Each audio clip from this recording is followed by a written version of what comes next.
السلام علیکم ناظرین، میں ہوں ریحان نصیر اور آپ دیکھ رہے ہیں ہمارا یوٹیوب چینل حقیقت جانو۔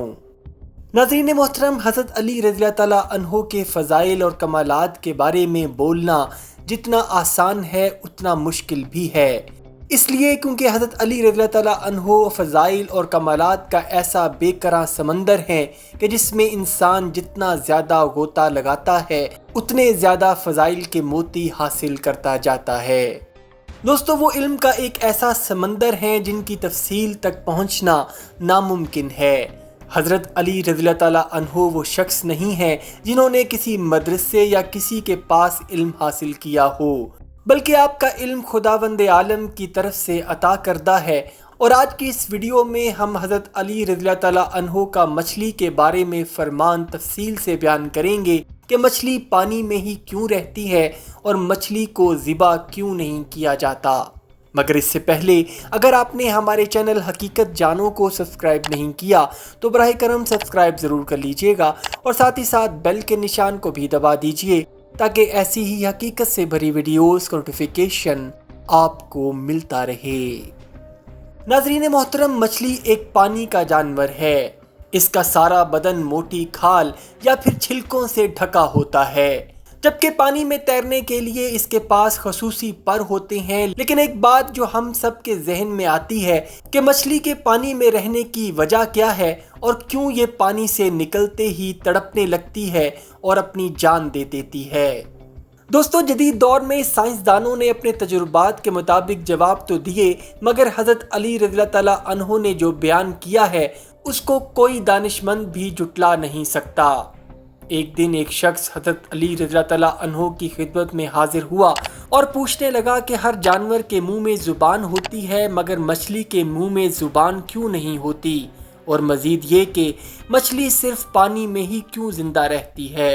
حضرت علی رضی اللہ تعالیٰ عنہ نے فرمایا کہ اللہ نے مچھلی کے منہ میں زبان بھی دی تھی اور اس کو یہ طاقت بھی دی تھی کہ خشکی پر چل سکے، لیکن افسوس کہ اس نے خود پر ظلم کیا اور اللہ کی ان نعمتوں سے محروم ہو گئی۔ وہ شخص کہنے لگا کہ کون سا ظلم؟ تو حضرت علی رضی اللہ عنہ نے فرمایا، جب اللہ سبحانہ و تعالیٰ نے آدم علیہ السلام میں روح کو پھونکا اور یہ حکم دیا کہ ہر فرشتہ ان کو سجدہ کرے تو تمام فرشتوں نے حضرت آدم علیہ السلام کو سجدہ کیا، مگر شیطان نے انکار کر دیا اور اللہ کی نافرمانی کا مرتکب ہوا اور یہ کہنے لگا کہ میں تو آگ سے بنا ہوں اور یہ تو مٹی کا بنا ہے۔ اس جرم کی پاداش میں ابلیس کو جنت سے نکال دیا گیا اور وہ بدصورت بنا کر زمین پر گرا دیا گیا۔ اسی وجہ سے وہ حسد اور نفرت کے ساتھ چیخنے لگا اور سب کو بتانے لگا کہ انسان زمین میں سب پر ظلم کرے گا۔ اے شخص، اس وقت مچھلیاں زمین پر چلا کرتی تھیں، اس کے منہ میں زبان بھی ہوا کرتی تھی۔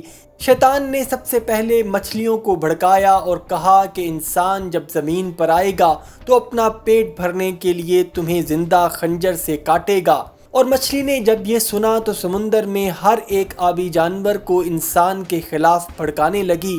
تو یوں اللہ سبحانہ و تعالیٰ نے مچھلی کے منہ سے زبان کو غائب کر کے اس کے منہ میں مبال پیدا کر دیا اور یہ حکم نافذ کر دیا کہ کوئی بھی انسان تمہیں زندہ نہیں کاٹے گا، بلکہ تمہاری حد قدرت ہم نے پانی تک کر دی ہے۔ تم جب بھی پانی سے باہر نکلو گی تو خود ہی تڑپنے لگو گی، اس لیے مچھلیاں جب پانی سے جدا ہوتی ہیں تو تڑپنے لگتی ہیں اور ان کا سارا خون ان کے گلے کے گلپھڑوں میں آ کر اکٹھا ہو جاتا ہے۔ یہی وجہ ہے کہ مچھلی کو ذبح نہیں کیا جاتا، اور کسی بھی جانور کو ذبح کرنا اس لیے واجب ہے کہ جانور کا سارا خون گوشت سے الگ ہو کر بہہ جائے۔ اللہ رب العزت نے مچھلی پہ یہ قانون نافذ کر دیا کہ پانی سے جدا ہو کر تڑپنے لگتی ہے تو اس کا سارا خون گلے کے گلپھڑوں میں آ کر جمع ہو جاتا ہے، اور اسی وجہ سے مچھلی کا گوشت خون سے پاک ہو جاتا ہے۔ دوستو، امید کرتا ہوں آج کی ویڈیو آپ کو پسند آئی ہوگی۔ اگر ویڈیو پسند آئی ہے تو ویڈیو کو لائک، شیئر اور کمنٹ سیکشن میں اپنی رائے کا اظہار ضرور کر دیجیے گا، اور جاتے جاتے چینل کو سبسکرائب کر کے ہماری حوصلہ افزائی بھی کر دیجیے۔ اپنا اور اپنے گھر والوں کا بہت سا خیال رکھیے گا۔ وما علینا الا البلاغ المبین۔